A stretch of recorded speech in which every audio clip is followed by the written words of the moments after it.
berceau, vraiment, Lady Mimbang. Voilà donc une artiste. Regardez les gens avec qui elle marche. Regardez les gens avec qui cet artiste-là marche. Mais je vais vous exorciser. La neuvaine là, peut-être même 1 an, je suis sur vous. Vous n'avez jamais vu quelque chose. Voilà une femme comme Marie-Thérèse Babon, comme ça, cette chauve-souris là, hein, qui sont avec un petit garçon. Elle loue un appartement au petit garçon là-bas là. Il s'appelle même encore comment il a un nom là, un petit gars aussi qui dit que hein, lui il chante. Le gars prend aussi une petite, l'amène à la maison. Marie-Thérèse Babon, ça dit, a envoyé, elle a commandité le meurtre de la petite depuis la France pour le Cameroun, qu'on assassine la petite fille au Cameroun. C'est comme ça qu'elle a encouragé Lady Mimbang à me voler à ciel ouvert parce qu'elle c'est une voleuse. C'est une fille qu'elle crée les associations ici, les tontines ici là. Quand une sans-papier veut déjà bouffer, elle fait tout. On prend la fille, les problèmes, la prison ou bien le rapatriement. Quand une fille, notre fille a le camion et tout, elle fait brûler le camion. Elle paie les Arabes pour aller brûler, même poignarder les filles. La fille que vous avez entendu que elle a été retrouvée morte dans un camion à Lyon là, on la soupçonne. Marie-Thérèse Babon est soupçonnée parce qu'on n'a jamais trouvé la personne qui a envoyé les Arabes pour tuer la fille là. Mais elle avait les problèmes avec Marie-Thérèse Babon.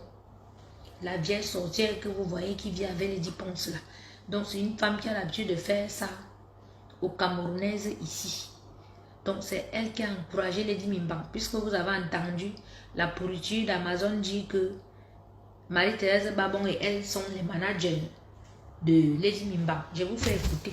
Si vous n'avez pas écouté, j'ai la vidéo. Donc les deux sorcières là. Donc quand Amazon parle, elle parle au nom de Lady Ponce. Voilà. Elle a dit en vidéo que si quelqu'un veut contacter Lady Ponce, qu'on la contacte, elle, Marie-Thérèse Babon. Et le nom du manager est venu après, donc en 3e position. Donc ce sont les deux. Je vous fais écouter la vidéo. Attendez. Je vous fais écouter la vidéo. Parce qu'il faut toujours que quand on parle, on vous fait écouter les vidéos. D'accord?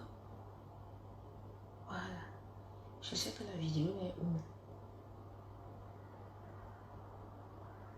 La culture africaine, ça se passe comme ça. On n'a même pas... Attendez.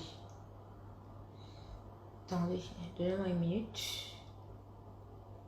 Pardon, Marie-Thérèse, passez d'abord. Marie-Thérèse, Marie-Thérèse, passez d'abord. Marie-Thérèse, pardon. Oui. Par Amazon. Oui.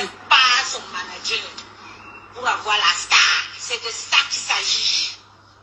Vous passez par Marie-Thérèse Babon. Ah oui. Ou bien par Carmen Nouen Maternal 202. Je répète, si vous avez quelque chose à demander. Vous entendez, non? Ça veut dire que cette pétasse qui a les pieds pourris là est maintenant le porte-parole, la manager de Lady Mimbang. Cette fille que 24 heures sur 24, elle m'insulte. Elle insulte maintenant. Elle est tombée sur les artistes camerounaises. Elle insulte tout le monde. Donc, c'est elle qui est maintenant le porte-parole, la manager de Lady Mimbang. Une artiste que vous dites que wow, elle c'est machin. Donc, elle fait le sale boulot. Là, tu vous fais le sale boulot.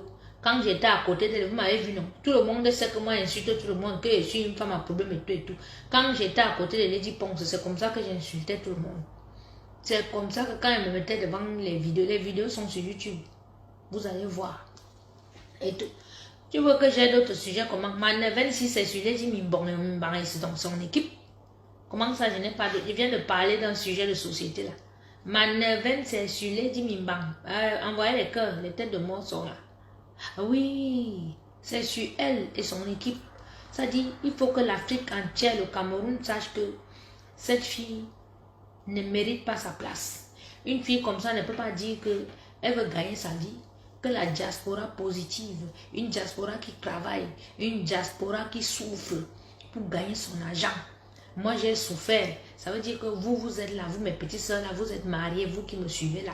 Ton mari ne peut pas t'acheter. Quand tu dis à ton mari que tu veux les assiettes à la maison, il te complique d'abord la vie jusqu'à... Tu es obligé de faire que le mois-ci, tu achètes 2 assiettes. Le mois prochain, tu achètes 2 assiettes. L'autre mois, tu achètes encore la saladière qui va avec. Donc, il te faut des années pour faire avoir tout ton arsenal de cuisine. Je vais vous partager ma vidéo. Vous allez voir la vidéo de ma cuisine chez le père de mon enfant. C'est sur YouTube, sur ma chaîne YouTube. Cuisine africaine revisitée avec Coco. Vous allez voir le matos que j'avais dans ma cuisine. À cela, vous ajoutez les appareils. Voilà. Maintenant, vous ajoutez encore que mon grand frère m'a donné 15 000 € quand je suis arrivé à Paris. Il m'a dit que je ne veux pas aller non. Bien maintenant à Paris. Nous avons été à traîner tout et tout le manamo. Ça veut dire que je ne veux pas entendre les histoires que j'entends là-bas à Paris qui a là que tu as l'enfant à main, tu t'es séparé de ton mari, que je vais voir que je vais entendre que on te voit marcher, monter, descendre partout et tout et tout. Voilà. Dieu a béni tes mains dans la cuisine. Voilà l'argent, achète ce qu'il te faut. Crée ton entreprise. J'ai créé mon entreprise. Même que j'avais un show à l'époque, là, dès qu'il a vu, je suis partie avec, je lui ai dit, viens. Mon grand frère m'a envoyé l'argent. Allez, erreur, à ne pas faire, maman, quand vous avez l'argent, ne montrez pas à vos shows. J'ai encore le gars, il dit que viens pas. Mon grand frère m'a envoyé l'argent, on est parti. J'ai récupéré l'argent. Dès que le gars là a vu l'argent là, c'est d'abord ses copains à qui il allait dire qu'on peut d'abord commencer à m'appeler que tu peux me prêter 2000 € là. Tu peux machin, tu peux machin, tu peux machin. Il dit que mon frère, l'argent que mon grand frère m'a envoyé pour faire le commerce, toi tu parles déjà à tes copains que moi j'ai l'argent comme ça là. Il commence à m'appeler pour me demander les espèces. L'affaire que vous entendez sur je me suis séparé avec le connard.